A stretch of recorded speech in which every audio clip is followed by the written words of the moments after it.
কোটা সংস্কার আন্দোলন হঠাৎই রূপ নেয় চরম সহিংসতায়। শিক্ষার্থীদের আন্দোলনে ঢুকে পড়ে দুর্বৃত্তরা, যার প্রমাণ রাজধানী সহ দেশের বিভিন্ন জেলার সরকারি বেসরকারি স্থাপনায় আগুন, অসংখ্য যানবাহন পুড়িয়ে দেওয়া।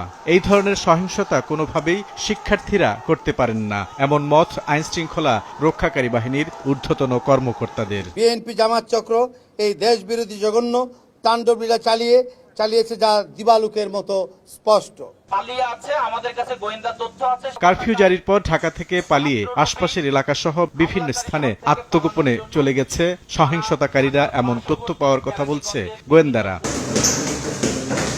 কেরানীগঞ্জের হাসনাবাদ এলাকায় শিবিরের একটি আস্তানায় অভিযান চালিয়ে ৫ জনকে গ্রেফতার করেছে পুলিশ। তাদের মধ্যে রয়েছেন ঢাকা জেলা দক্ষিণের ইসলামী ছাত্র শিবিরের বিজ্ঞান ও পাঠচক্র বিষয়ক সম্পাদক আব্দুল কাদের জিলানী, মানব সম্পদ উন্নয়ন বিষয়ক সম্পাদক নাজমুল হোসেন। বাকিরাও রয়েছেন সংগঠনের বিভিন্ন পদে। পুলিশ বলছে, দীর্ঘদিন ধরে এই আস্তানাটি শিবিরের ঢাকা জেলা দক্ষিণের প্রশিক্ষণ কেন্দ্র হিসেবে ব্যবহার হতো। উদ্ধার করা হয়েছে শিবিরের বিভিন্ন লিফলেট ও পুস্তিকা। গ্রেফতারকৃতদের কাছ থেকে জব্দ করা মোবাইল ও বিভিন্ন ইলেকট্রনিক ডিভাইসে তথ্য প্রমাণ অনুযায়ী কোটা সংস্কার আন্দোলনে ভর করে সারা দেশে সহিংসতা ছড়িয়ে দেওয়ার পরিকল্পনা ছিল শিবিরের। স্বপ্নচারী, কাশফুল, বাঁশের কেল্লা সহ বেশ কয়েকটি টেলিগ্রাম গ্রুপে এসব প্রমাণ পেয়েছে পুলিশ। স্বপ্নচারী গ্রুপে ঢাকা জেলা দক্ষিণের ইসলামী ছাত্র শিবিরের সাধারণ সম্পাদক মাহবুবুর রহমান সিয়াম তার একটি বার্তায় লিখেছেন, দোহার নবাবগঞ্জ, কেরানীগঞ্জ সকল শাখা এখন থেকেই প্রস্তুত থাকুন। বৃহত্তর কর্মসূচি আসতে যাচ্ছে। ডাক আসার সাথে সাথে সকল জনশক্তি সহ আমজনতাকে সঙ্গে নিয়ে ময়দানে জালিম শাহীর বিরুদ্ধে ঝাঁপিয়ে পড়তে হবে। ইতিমধ্যেই কেন্দ্র গ্রিন সিগন্যাল দিয়ে দিয়েছে, সকলেই প্রস্তুতি গ্রহণ করুন। যে কোনো সময় নেট বন্ধ করে দেয়া হবে, তাই অফলাইনে সাংকেতিক শব্দের মাধ্যমে কথা বলা হলে বাকিটা বুঝে নিবেন। টেলিগ্রামের কাশফুল গ্রুপে সিয়ামের দিক নির্দেশনা, আপনি আপনার থানার সভাপতি ও সেক্রেটারির সঙ্গে যোগাযোগ রাখুন। একই গ্রুপে আরেকজন লিখেছেন, ভাই ককটেল প্রয়োজন পুলিশকে প্রতিহত করার জন্য। শিক্ষার্থীদের হাতে বাটুল আর গুলতি তুলে দেওয়ার আহ্বান সিয়ামের। কিভাবে বাটুল দিয়ে আক্রমণ করা যায় সেই কৌশলও শিখিয়ে দেয়া হয়েছে। আন্দোলনকে উস্কে দেওয়ার মতো অসংখ্য অডিও বার্তা এসেছে পুলিশের হাতে। একটি অডিও বার্তায় প্রবেশ মুখ বন্ধ করে ঢাকা অচল করার নির্দেশনা রয়েছে।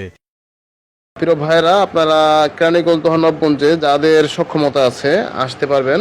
আপনারা কেরানীগঞ্জ হাসনাবাদ এইচআর কেন্দ্রিক থাকবেন দুপুর ৩টার আগে। আমরা ৩টার পরে ওদিকে মুভ করবো আর কি। আমরা ধুলাইখাল থেকে পুরো দক্ষিণ অঞ্চলের যে বিশ্ব রোডটা আছে এটা বিচ্ছিন্ন করে দেবো আর কি, আমরা কয়েকটা শাখা মিলে। এটা হবে হচ্ছে ৩টার পরবর্তী সময় থেকে রাত পর্যন্ত। তবে এই তথ্যটা আপনারা দায়িত্বশীল যারা আছেন, থানা সভাপতি, সেক্রেটারি এবং থানা দায়িত্বশীল ছাড়া অন্য কাউকে জানাবেন না। স্পোর্টের কথাটা অফলাইনে বলে দিবেন। অফলাইন বলতে মোবাইলে না, সরাসরি আর কি মুখে বলে দিবেন। অফলাইনে কথাগুলো খুব সাংকেতিক ভাবে বলবেন। ৩টার পরবর্তী সময়তে ওইদিকে মুভ করবে আর কি, সব শাখা একসাথে আসবে। এখন ছাত্ররা আছে, সাধারণ ছাত্ররা ছড়ানো ছিটানো আছে। তবে আমাদের মূল আন্দোলনটা হবে ৩টার পরবর্তী থেকে শুরু করে রাত পর্যন্ত।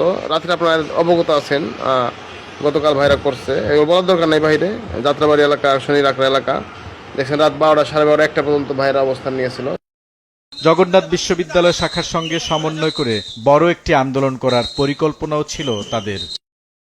কেরানীগঞ্জ অঞ্চলের ভাইরা প্রস্তুত থাকবেন, আপনাদেরকে একটি টাইম দেওয়া হবে। আমরা শুধু ঢাকা জেলা দক্ষিণ নয়, আমরা জগন্নাথ বিশ্ববিদ্যালয়ের সাথে সমন্বয় করে আমরা এই কেন্দ্রিক একটি আন্দোলন করবো আর কি, ইনশাল্লাহ।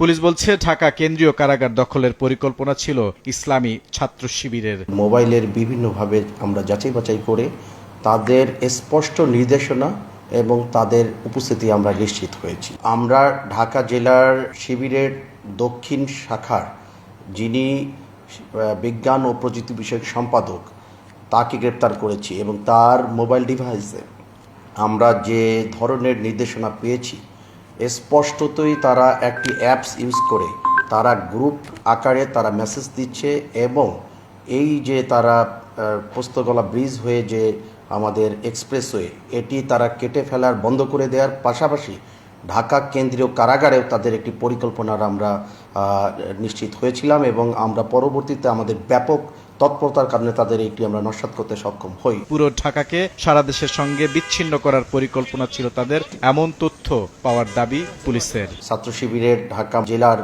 দক্ষিণের যিনি সেক্রেটারি, তার ভয়েস মেসেজ থেকে আমরা এটি নিশ্চিত হয়েছে যে আমাদের কাছে যে ইন্টেলিজেন্স ছিল এটি সত্যতা প্রমাণিত হয়। তাদেরকে জিজ্ঞাসাবাদেও আমরা যেটা পেয়েছি, তাদের টার্গেট ছিল ঢাকার প্রবেশ মুখগুলো বন্ধ করে দেওয়া এবং সারা দেশ থেকে তাদের সন্ত্রাসী, তাদের দলীয় কর্মীদেরকে তারা এখানে এনে জড়ো করেছিল এবং জড়ো করে তারা ঢাকার প্রবেশ মুখগুলোকে বন্ধ করে দেওয়ার এবং এখানে অরাজক পরিস্থিতি সৃষ্টি করা, ধ্বংসযজ্ঞ চালা, এইগুলোই তাদের পরিকল্পনা ছিল। কেরানীগঞ্জে আরও বেশ কয়েকটি শিবিরের আস্তানার খোঁজ পেয়েছে পুলিশ।